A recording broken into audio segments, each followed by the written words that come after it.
During the process of debate in the Senate, the issues can sometimes become lost in the crossfire as members of the government and opposition exchange their views.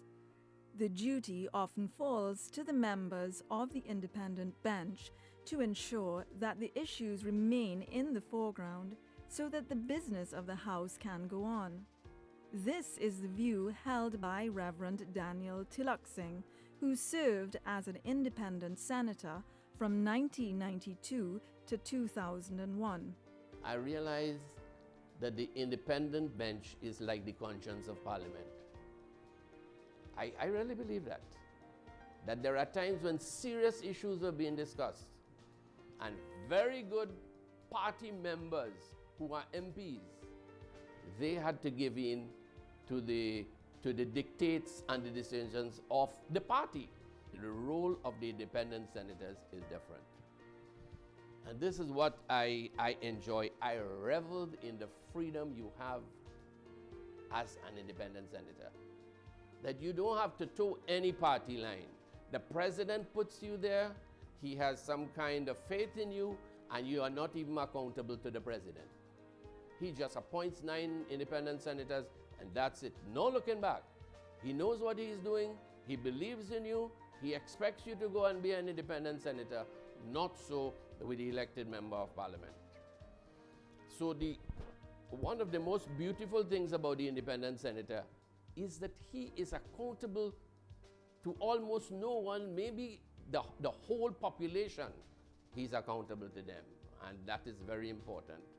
But this outspoken, hard-working independent senator didn't start his career with aspirations of one day becoming a senator. I grew up in a little village called Riversdale. It's about 7 or 8 miles from San Fernando. And we all grew up in the church. The church was nearby, the Presbyterian church and school. Our family belonged to that church. And there are so many persons who have touched my life, not only in the church, but also in the school.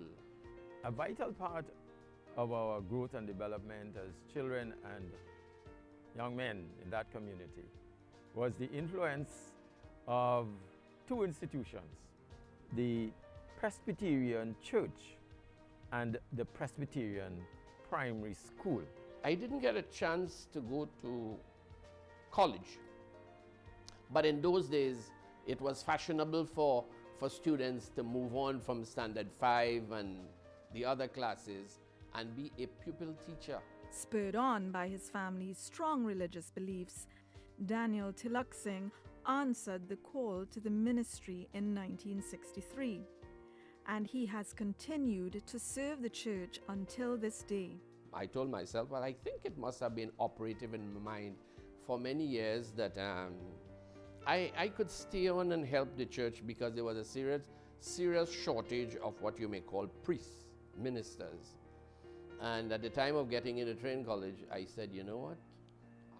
I better make a switch and join the ministry. So I joined the ministry in 1963. And members of my family were, I don't think I had any opposition at all. They were supportive of me. In 1963, I left teaching and went to the United Theological College of the West Indies in Jamaica.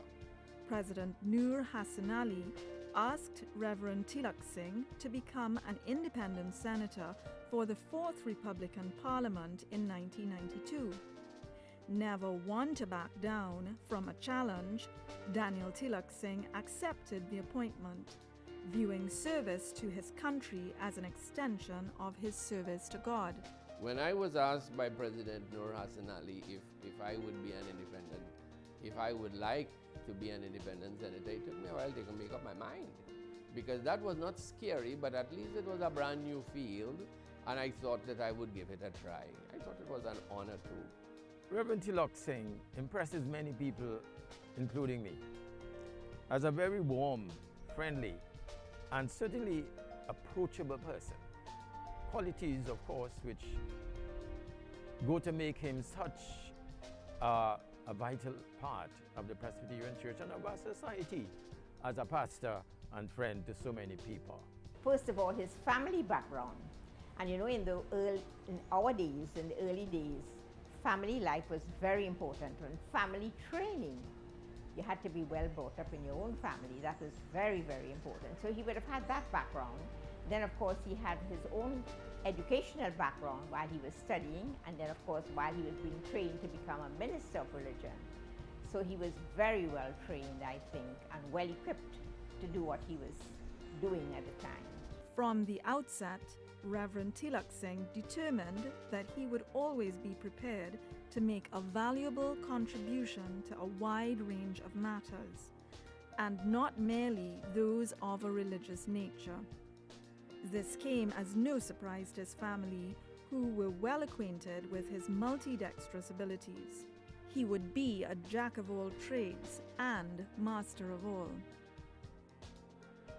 Some of the bills and motions debated by Senator Reverend Daniel Teelucksingh: the Community Mediation Amendment Bill 2000, the Constitution Amendment No. 3 Bill 1998, the Dangerous Dogs Bill 2000, the Domestic Violence Bill 1999, the Environmental Management Bill 1999, the Homes for Older Persons Bill 1999, the Immigration Amendment No. 2 Bill 1995, the Integrity in Public Life No. 2 Bill 1999, the Legal Profession Amendment Bill 2000, the Motor Vehicles and Road Traffic Amendment No. 2 Bill 1999, the Orisha Marriage Bill 1999, the Proceeds of Crime Bill 1999, the Regional Health Authorities Amendment Bill 2000, the Sexual Offences Amendment No. 2 Bill 1999,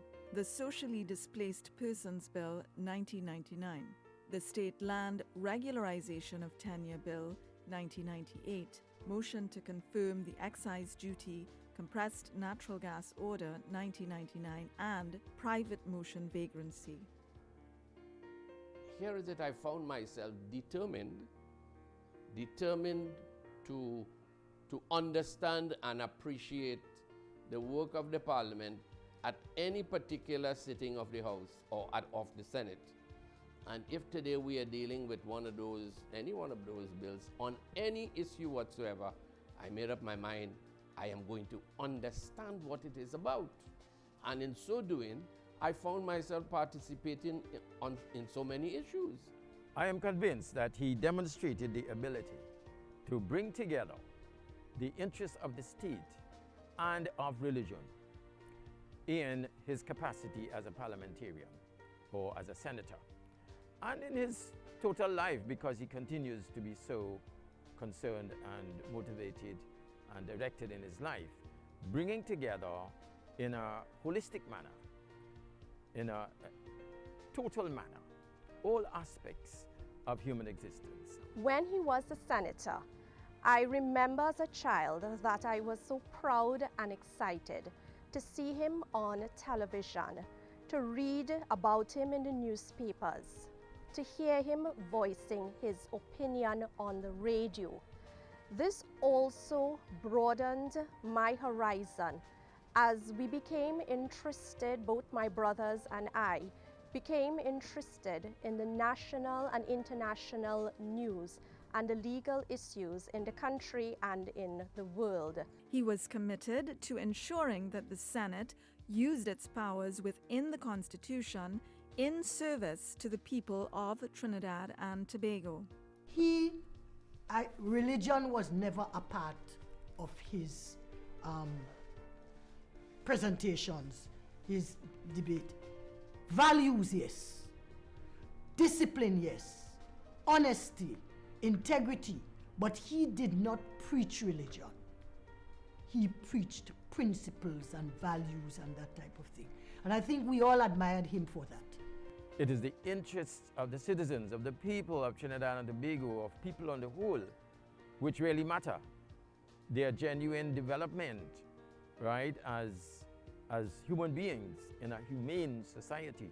For this veteran religious leader, his time in the Senate opened up to him a world of experiences beyond what he had known.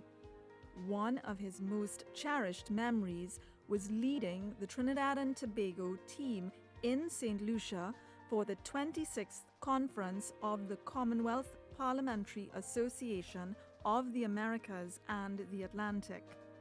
He also holds fond recollections of the camaraderie that existed among parliamentarians behind the scenes.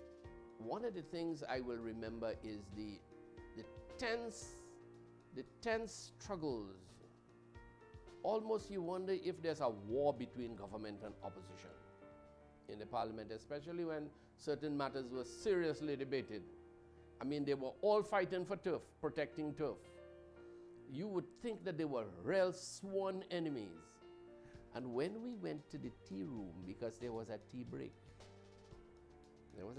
at the end of this session, and you would be surprised to see the kind of fellowship that is shared among the Trinidadian MPs who belong to different parties and interest groups. This is something that was an eye-opener to me. We had a very cordial relationship. We were very happy together. We chatted together. We never caucused. And at times, you know, one senator's opinion could be different from another's, but that didn't make us less happy or anything of the sort. We were quite happy with each other. For me, as someone just going into the parliament, I looked at those who were there before me, Professor Spence, Reverend Teelucksingh, Senator Martin Daly, Senator Diana Mahabir Wyatt, and those people who were there before me, I looked on them for guidance. But I was extremely happy when I saw that we had a minister of religion among the independent benches, because I thought, well, being a green and new senator, if I happen to go astray or go wrong, if no one else was forgiving, Reverend Teelucksingh would have been a forgiving one. Reverend Teelucksingh would become well known for his superb oratory skills, often employing his infectious sense of humor in making his point. You know, one day one of the senators said, "Man, you talk about read. The best reader of a speech who doesn't seem to be reading is Reverend Daniel Teelucksingh." So I decided I'll look at him to see and he had his speech written out. He had it on his desk. Not very often he would put his head down and read his speech, but my God, when he was finished, you could look at what he had written and realize that he would have presented it actually word for word, but he never actually looked as if he was reading. And I said, oh, you know what this came from? Either he was a teacher or it is because he's a preacher. He had a terrific sense of humor, which he clouded in a very serious tone. But when you got it, you had to really, really explode in laughter. I remember when it was his turn to make his presentation to the budget. Listen to him. Mr. President, several epithets have been used to describe the 1996 budget. Some people say it is a sweetheart budget. Others say it is a Santa Claus in January budget. Some say it is an election budget, maybe past or to come. Others say it is a people's budget. Some people say it is a rake and scrape budget.